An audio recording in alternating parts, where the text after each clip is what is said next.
I'm 22 and I first auditioned for drama school when I was 17, and I haven't auditioned every single year, but every year I have known of people who have auditioned. And also, just because I've been in the industry and in various different training settings and all of that, I feel like you just meet so many people, so I feel like I probably know people who have been to or are currently at probably every big drama school in the country, like all the top ones. So I feel like I've learned so much more than when I was 17 in school and like didn't really know anyone who had taken this path, and that's why I started making these videos. But I feel like over the course of these years, and I got offered a place at the Arts Ed Foundation, and through being immersed in the audition process I've learned so much, so I thought I would share some tips to help people out. And these are things that I've learned since I first auditioned, which I feel like have really changed the way I perceive and view the whole audition process and the whole idea of applying to drama schools.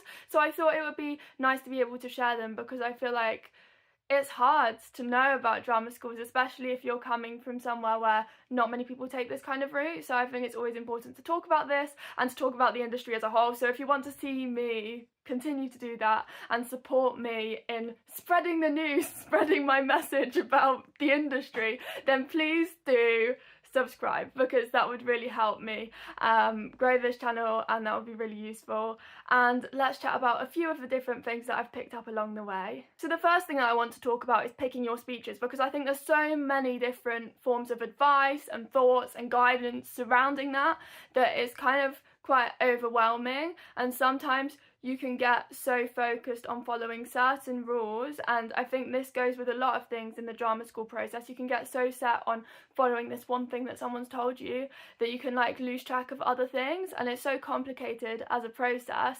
But I think the most important thing when picking a speech that I think sometimes like I didn't really realise or kind of forgot, and I was thinking, what kind of speeches am I showing? Like, are they contrasting? Are they comedic, dramatic? Like what contrasting monologues am I using? Are they commonly used? But I think what the most important thing to remember when picking speeches is to cast yourself. And I feel like in those kind of auditions, like not just for drama school, but when I have to bring my own speech, the times when I stand out the most and like people are most engaged with what I'm doing is when I've done a speech that is so my casting type and so me and my voice. Like, I tend to be the quirky girl characters, and I can do a bit of like dry comedy. So when I do a piece like that and I'm playing a bit younger, because I can play those kind of youthful characters, people then see she really knows her casting type and she knows the kind of characters that she can play. So more than just finding obscure pieces or finding like contrasts for the sake of it, it's important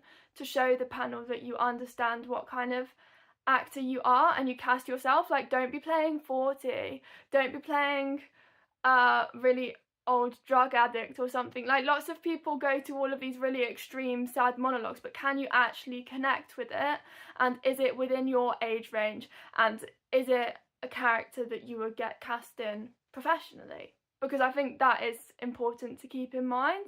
Also, I think lots of people feel a need to make a really bold, different choice in order to be able to stand out, and they think so much about the various different choices they're making. But I think I've learned what's most important to do is like not to like overly do all of these tapes over and over again. Like 3 or 4 maximum is probably best, but like you don't need to make your monologue seem really different. Like, the most important thing is finding the truth, and I think lots of people can try to go really big and bold and stand out, but the most important thing that they're looking for is your ability to act truthfully. And in acting truthfully and speaking truth, you are speaking truth to someone, so make it active. Don't make it really self-indulgent, but make it active. Like, what are you trying to tell this person, and get the message across in the way you want to get it across.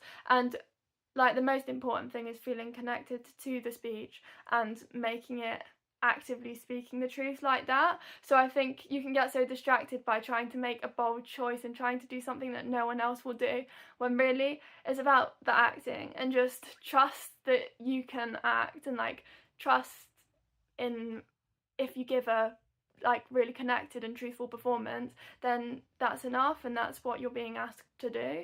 Another thing that I want to address is the whole singing in auditions and having to bring an audition song, because I think, especially when you're starting out with the drama school auditions, you can get so in your head about that and think, I'm not a singer, I'm auditioning to act. And then I think lots of people can sort of back away from it and give quite a shy performance. But I think where you really stand out and where like you do best is if you just really commit. And what I would say, and I feel like it's difficult to say this in a way that doesn't get misinterpreted or sound bad, is that I have been to professional auditions, and through that you sort of learn that like the expectations for singing is not how you think they might be. Like, they're not expecting you to be an incredible technical singer all the time. Like, some things are, like, if you're auditioning for a West End musical, you need to be able to sing. But some roles require you to be able to sing for a little bit, but they're not expecting you to be a singer. And there are people who have never done singing lessons who audition for roles involving singing and get them, and there's people who don't class themselves as singers at all who end up getting roles involving singing. And like, we have the idea that we get in our heads that they're expecting us to be able to sing and they're assessing us on our singing ability, but I think it's important to remember that it's an acting course, and like, focus on what you can do. Like, I think especially when I was starting out with singing lessons, like, I've done singing lessons because I wanted to feel less anxious about the singing element.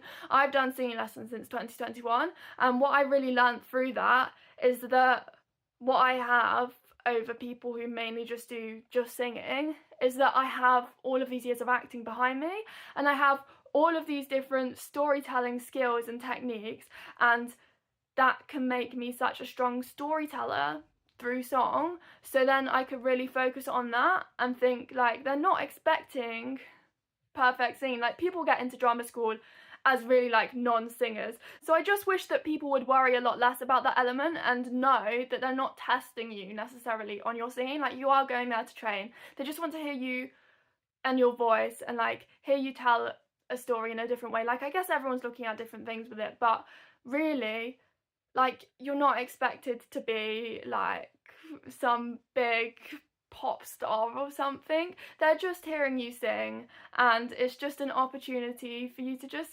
sing, and that's it. Like, it's not that deep.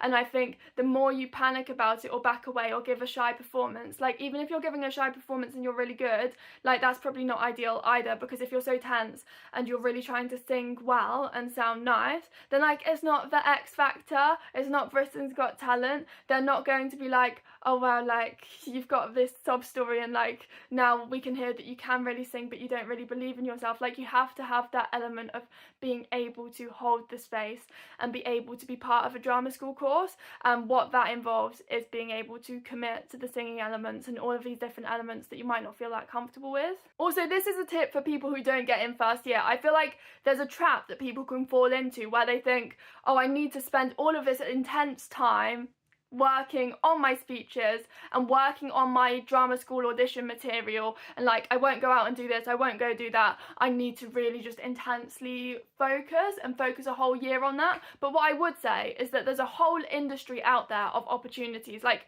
there's so many different aspects to life as well that's not acting, and that will add to you as a person. And the way that lots of people who have had time out and years before they've gone to drama school, who then got into drama school, like, the way they stand out is partly because like they walk into the space differently because they've experienced life. And there's a lot of chat about life experience, but I feel like once you become more comfortable in yourself and you've lived and you've not just been like fresh out of college or whatever, then that really is an asset to you. So I would say, like, you don't need to be intensely working on this all the time. And how I've experienced the industry and tried to find other opportunities means that I'm not auditioning for drama school every year, because sometimes I've found other opportunities and there are other routes into the industry.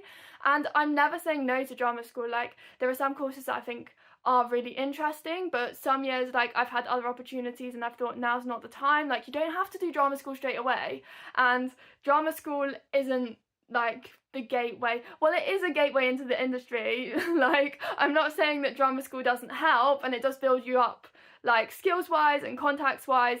However, you can find opportunities in the industry without that. And don't just be waiting for drama school and preparing your drama school material, but try and find work yourself and try and find opportunities yourself and train and do other things that are like giving you similar kind of skills. And don't just shut everything down and shut yourself away and work on your speeches.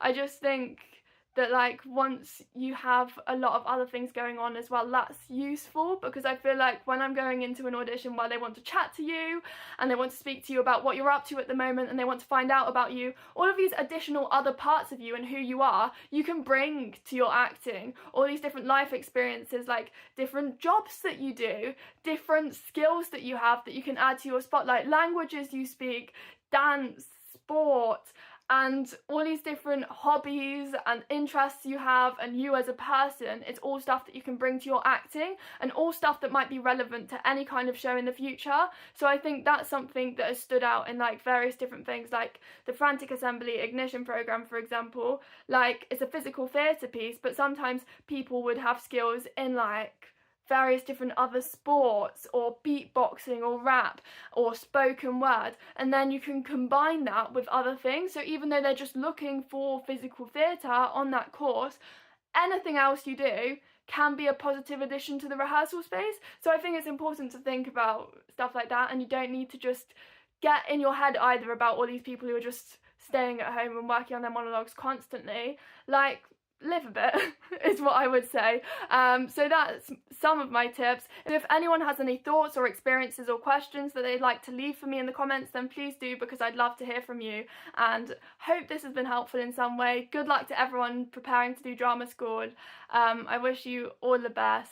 And also know actually that like, even if you get rejected from one school first round, some people get rejected from one school first round and then they end up progressing in other schools and like end up getting offered places at other schools but rejected the first round in others. So like, just because your material doesn't get you somewhere in one place, it doesn't mean that you need to overthink anything, because like sometimes something that you do the exact same will get you rejected first round from somewhere that it will get you offered opportunities to. So I think that's important to keep in mind. Like, lots of the rejection isn't about you, and that goes across the whole industry. Like, some things that you do exactly the same will get you some opportunities, won't get you other opportunities, and that's just how it is. So I think that's just important to keep in mind, and thank you so much to everyone for watching. Bye!